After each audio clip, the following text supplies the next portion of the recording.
Di rumahku itu adalah di mana nama Tuhan disebut, di mana nama Tuhan dipanggil, itu rumah Tuhan. Inilah rumah Tuhan. Sudah? Jangan bayangkan rumah Tuhan langsung ke surga. Ini juga rumah dia. Lapo tua juga rumah dia. Siapa bilang bukan rumah Tuhan? Tempat pelacur juga rumah Tuhan. Rumah Tuhan bukan hanya di gereja. Hati-hati ya, mengartikan khotbah saya pakai antena yang lurus, jangan miring. Jangan nanti khotbah saya ini ngaco. Karena semua ini milik dia. Segala lorong dia punya. Bahkan lubang cacing pun di tanah ini dia tahu berapa banyak. Berapa butir cacing dalam perutmu yang mau menetas dia pun tahu.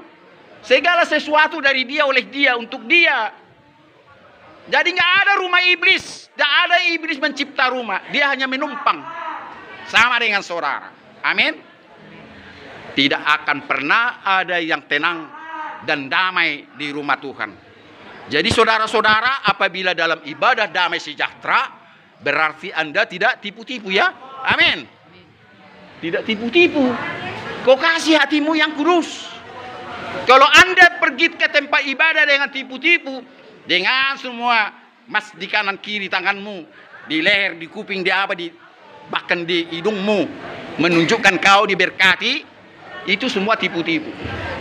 Tapi tunjukkanlah wajahmu, wajah yang berseri-seri, sukacita, orang menyanyi, bergembira. Jangan Anda bersedih kalau orang bergembira. Yang terakhir, 3, iya. Yang keras, jangan lemah. 3, iya. Pendusta yang hati nuraninya memakai cap mereka. Nah, itu cap iblis. Ya, cap iblis ini yang terakhir, cap iblis yang dipakai orang tipu-tipu. Ya, bukan simbol crusade palang. Itu, crusade palang. Ya, krus, ya. In the cross ya, ya. Cross itu palang. Crusade orang yang berperang dalam palang, itu crusade. Ya, sekali lagi, cross, in the cross, disalib. Ya, disalib, in the cross.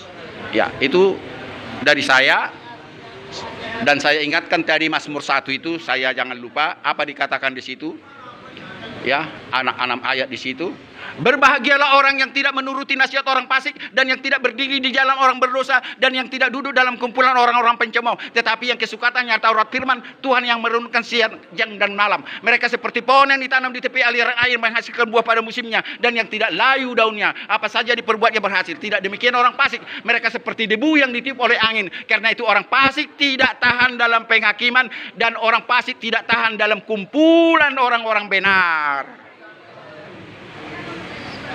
Amin.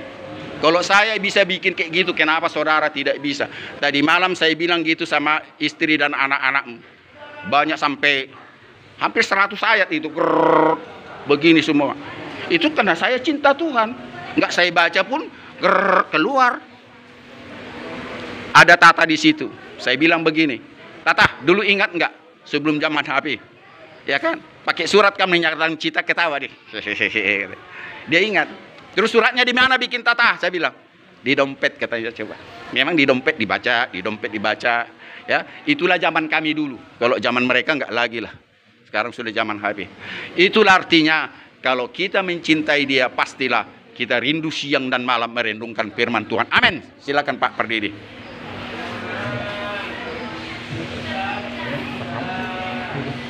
Gudang udah saya jom.